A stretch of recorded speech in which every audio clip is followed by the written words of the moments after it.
Hi there, I'm Dion Opperman. Welcome to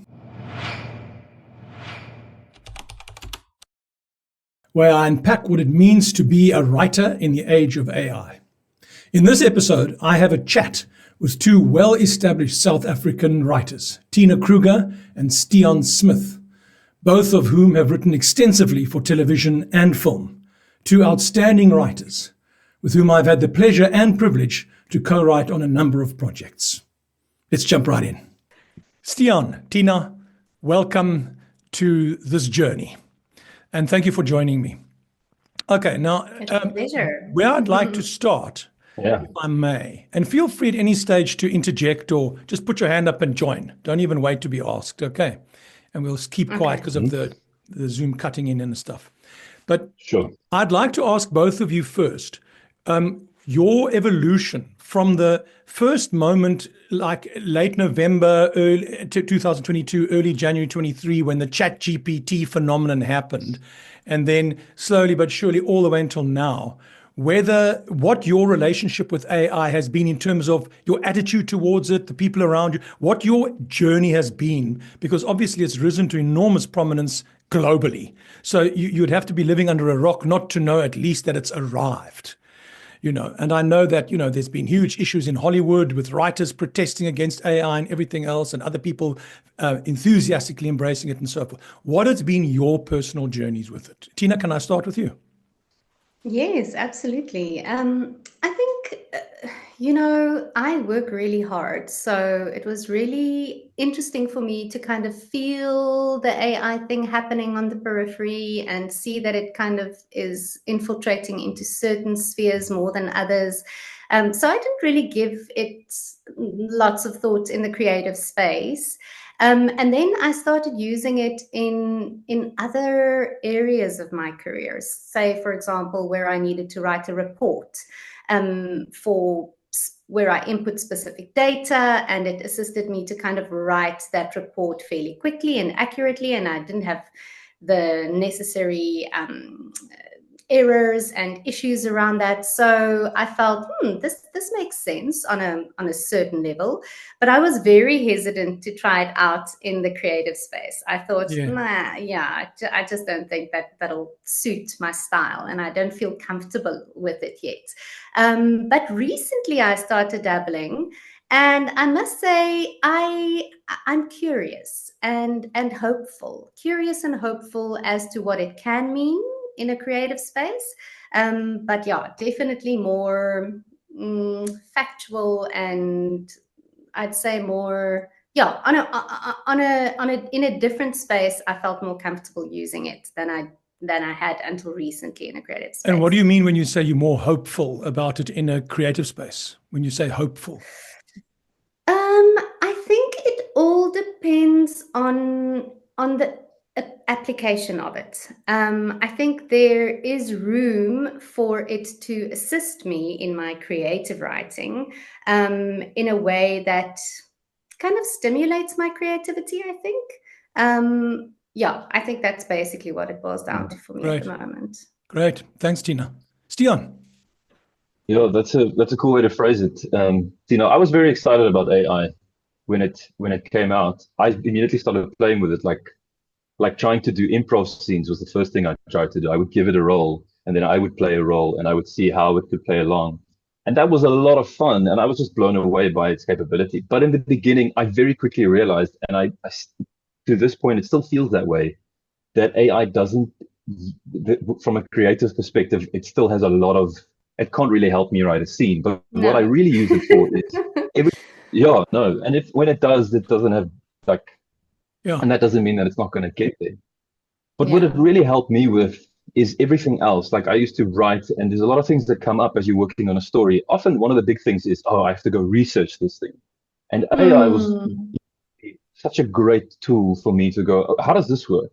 Can you die underwater if you do this and this? And then you don't have to go and interview someone or do things. So that was a great assistant for me. And up until this point, that's how I'm using it. But for me, there was always a sense of excitement about what it can do and where it can go. And I always have this idea in my head of I think as a writer, you can be. I have this image of the way Tony Stark's relationship worked with Jarvis in Iron Man. Mm, mm, There that you refer to, and it can give you information at any time, um, and help you guide the process. Like that's mm. mostly how I'm trying to use it and how it's been helping me. Yeah, I love technology, but I was a real, me and my muse writer. I mean, it's like who could possibly, but me too. When I first engaged with this, because I Yeah. also tested out ChatGPT 2, and it was really very primitive and rough, but Oh wow. interesting, but not really useful. But when the next generation came out in November, December, 2022, I was also just blown away. My head just exploded in terms of what this thing could do. And so I started experimenting with it. And where I find it most useful, and this maybe can segue us to our next talking point, Tina, because you sort of touched on it actually in terms of how you could use it, right? Is I find it an extraordinary brainstorming partner. Okay.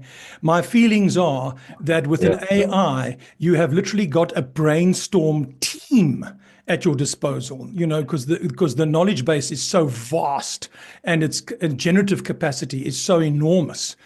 Imagine saying to a human, we three have worked so many times with brainstorming teams, right? And you know how there's Yes. 5 of you or 4 of you sitting there trying to work out a plot, right? And invariably Yes. there's these long silences where all 4 of you are going, well, I know, maybe, no. Yes. You know that thing. Yes, the hours go by, Here I say to give me 20 possibilities and it gives me 20. I say, I don't like any of those. Give me 20 more and it gives me 20 more. One of those is going to spark me to, I know which one, I know what I'm going to do. Even though I never use any of the 40, one of them actually triggered me into getting what I really want to do. Yeah. You know what I'm saying? So as a Yeah, brainstorm partner, Stiaan. Excuse. I found that happens a lot. Is if I try and explain to him what the effect is that I'm trying to achieve, and you explain the context, he doesn't necessarily answer the question, but in all his answers, it helps you to go, I'm going to take this what he said here because that sparks Yes. an idea here, And mix and this that with gets this. you going. Yeah. Yeah. Yeah. Yes. So And in other knowing what words, there's a questions to case to ask be him made. was- There's a case to be made for, what sounds like AI platform marketing gumph, which is boost your creativity. But the fact of the matter is, it does. It does do that Yeah. for me anyway. I mean, you remember we used to try and get plot ideas. You could buy these books full of little one-liners of potential conflict situations. You know what I mean? And then you romance or murder or intrigue, and you pay to trying to get inspiration for what could happen next in this plot line here. Especially when you're writing drama series where you need a mountain of plots. Yeah. So okay. So then, in terms of my thesis that I've spoken about on this channel, which is on the one side what I've seen among people so far. I don't know if you guys have experienced the same.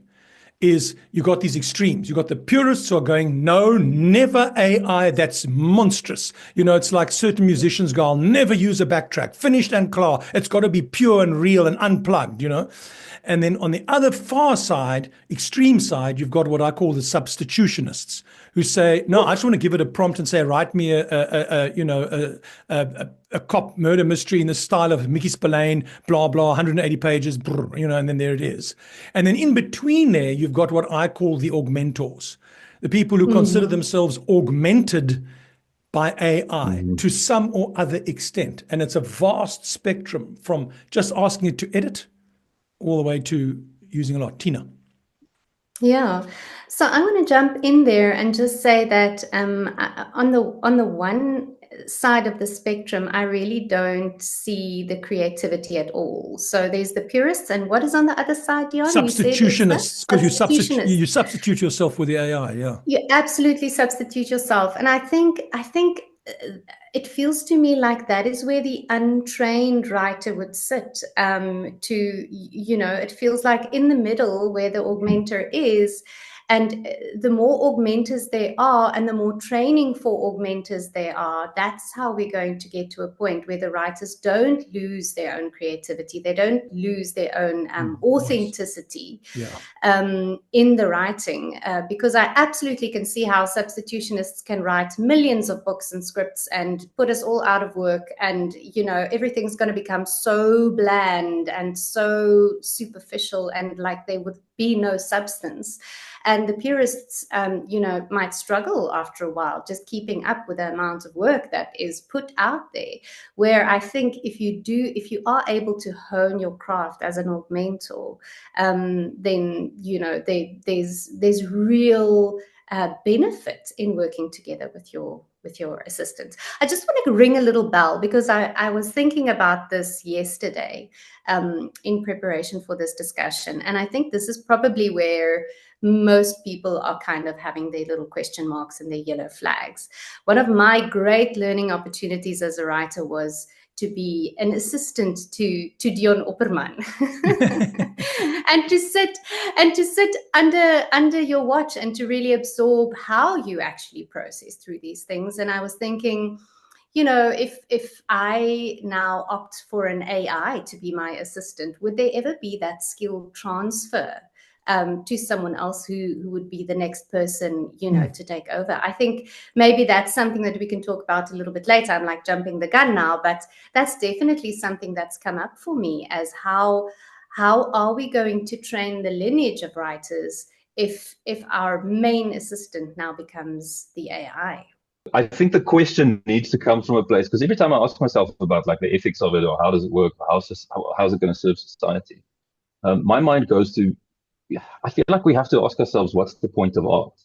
Like, what purpose does art serve? And when we consider the purpose, and if art still has the ability to serve that purpose, then it should be a moot point how we arrive at that point. So even if, I don't know, I mean, this is all just, I might change my opinion 2 days from now, but I can imagine a world where everything is taking over what we do. And if AI can make better art and serve a society and better than us, then they should.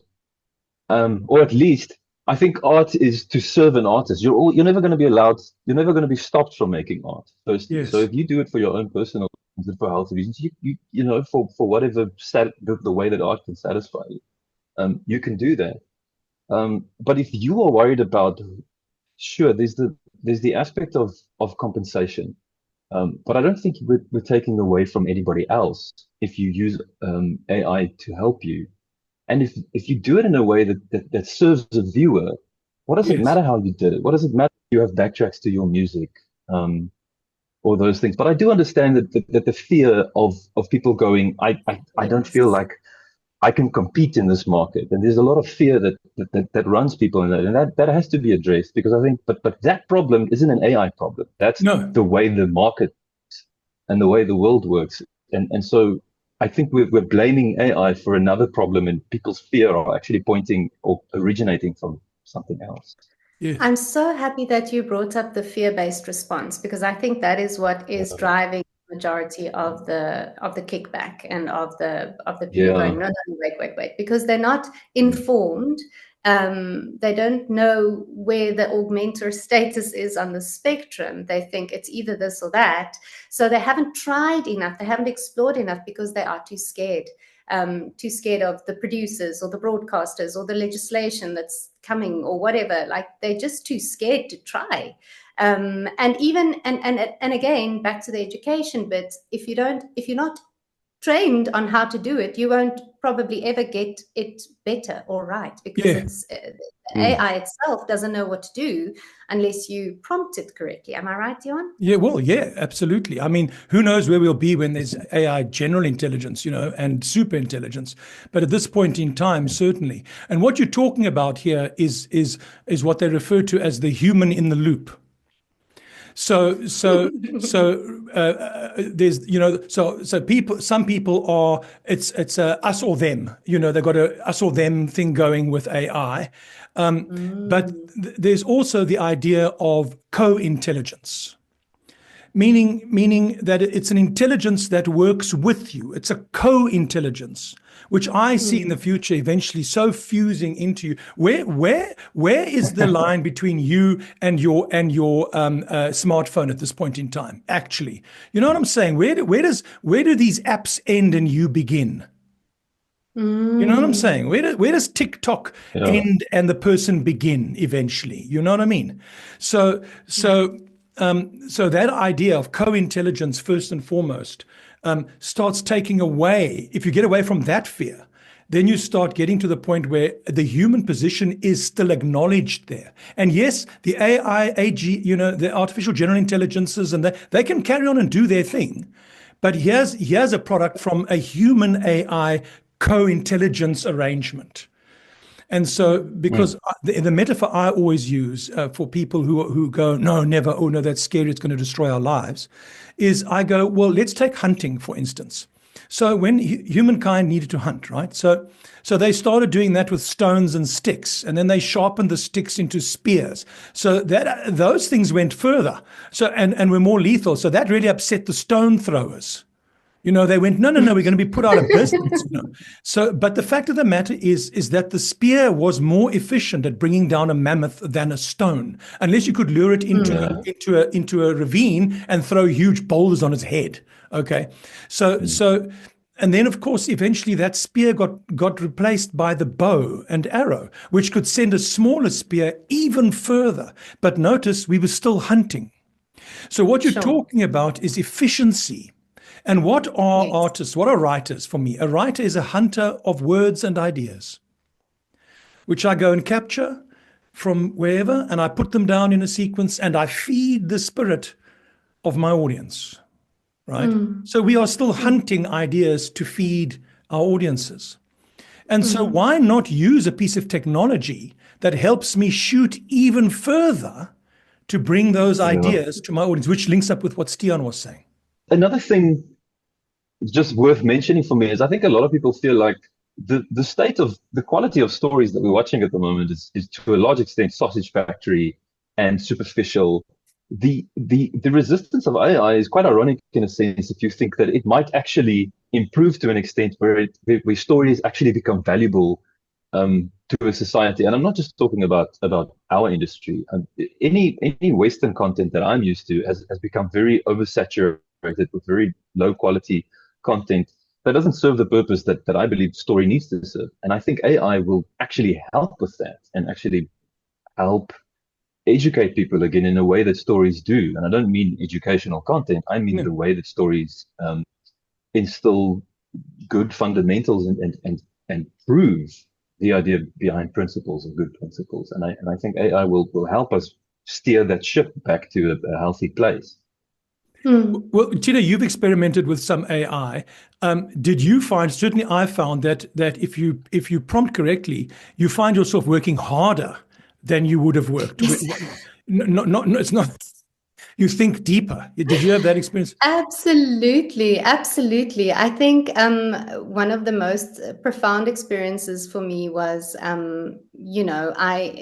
I used to write a character bio in, half a day, do some research and, think about, values and ethics and traits of the character, think of a backstory. So you'd work about half a day. But then I wrote a character bio for a character the other day. It took me 2 days because the AI kept prodding and prompting and saying, but listen, tell me more about this character and tell me more about the story world of the character. And I was like, and it is an exhilarating experience because it really made me think of all the little angles and avenues and what would be in this character's room and how would he think and talk. And so, and I mean, that's obviously basically where character bios come from, but it made me think wider and bigger and more expansively about the character. And that's just one example, so I really do think that it prompts me to become a better writer. That's what I experience at the moment. Yeah. So now, what do have you guys experienced any attitude like from broadcasters or producers, or because I get the feeling that people are nervous to say that they are willing to work with AI in case producers go, oh, no, we only want authentic writers? Or have you experienced any of that kind of stuff from out there? There's also the problem of credit. You feel like if you acknowledge that you work with AI, then they're going to say that you're not the one who did it and that you shouldn't be paid as much or that you don't deserve the credit. And then suddenly your work feels watered down. I haven't experienced anything though, Tina. I don't know what your experience of it is in the actual No, I haven't industry. experienced it directly. I think that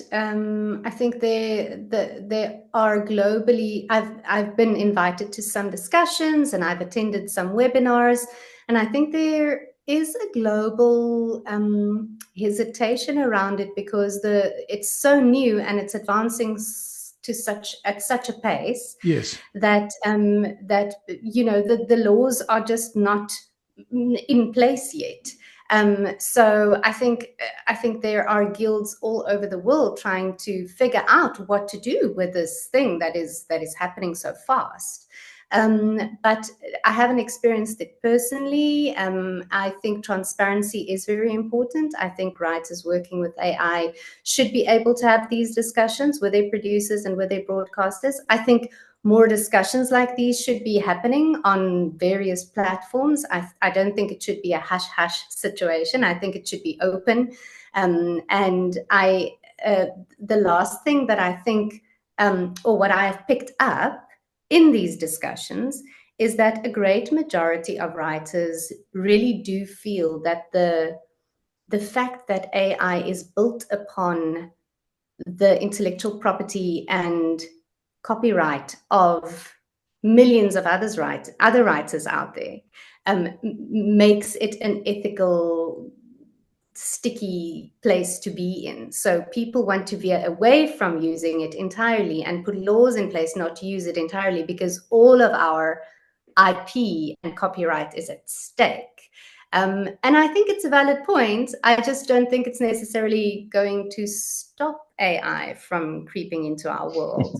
So I think that's the bottom line for me is, yes, we should talk about this, and yes, we should open up the can of worms. But sure, I don't know. So I'm still also a little bit Yeah, confused. my answer to that debate at this point in time is simply this: we are all thought thieves.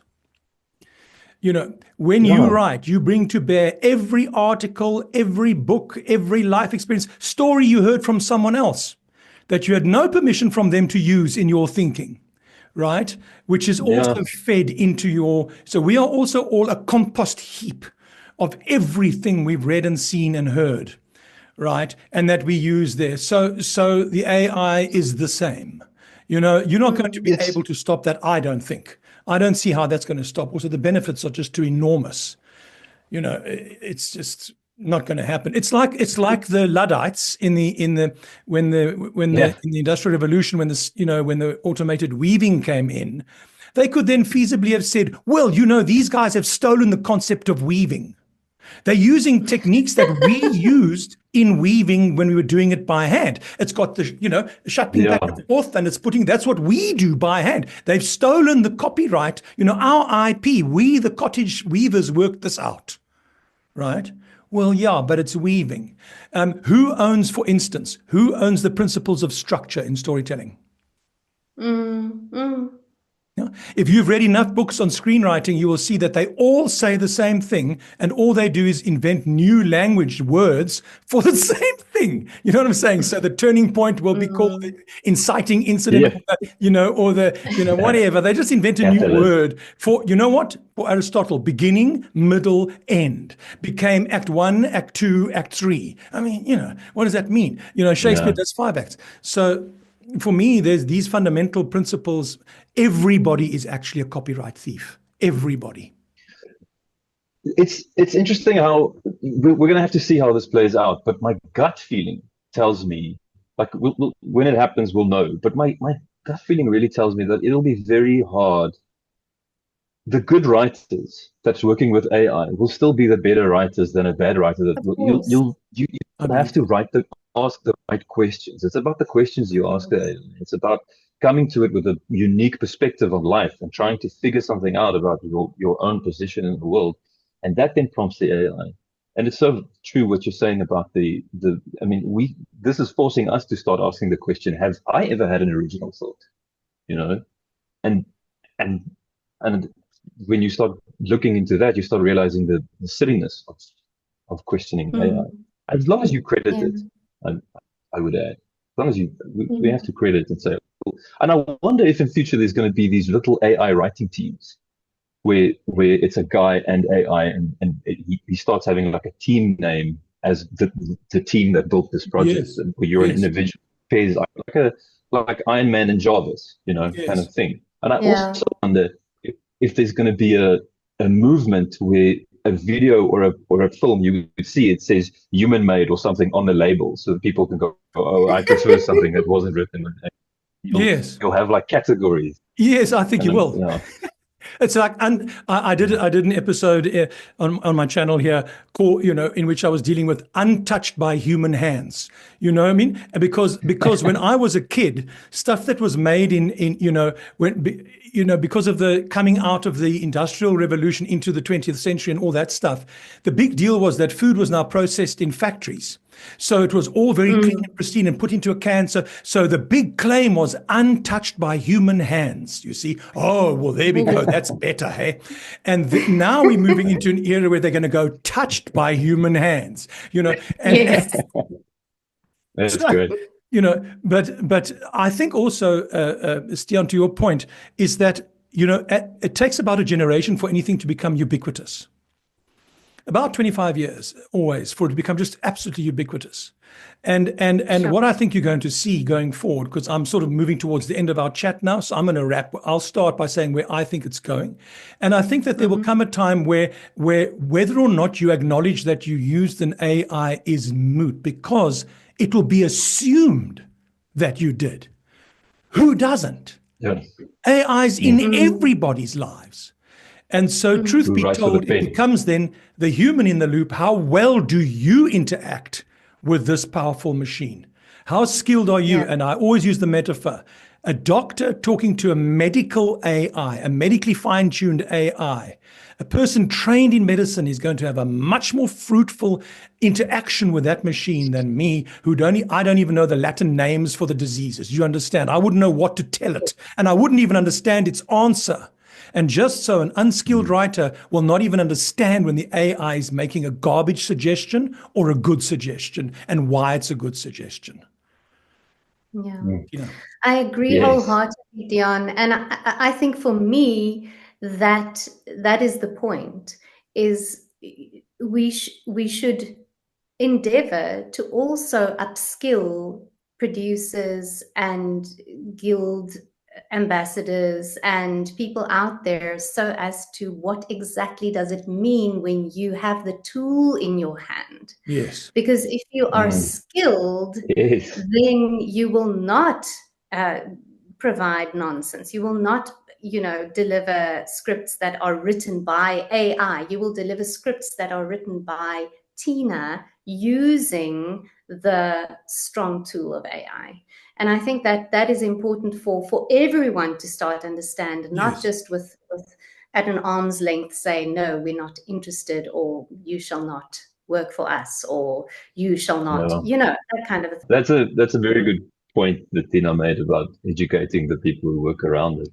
I just hope that we grow as a species with the fight about it becoming shorter and shorter, because I'm sure it's not going to become second practice without the battle. And I hope we become better at the friction surrounding it, because it feels like over history, you mentioned the Luddites earlier.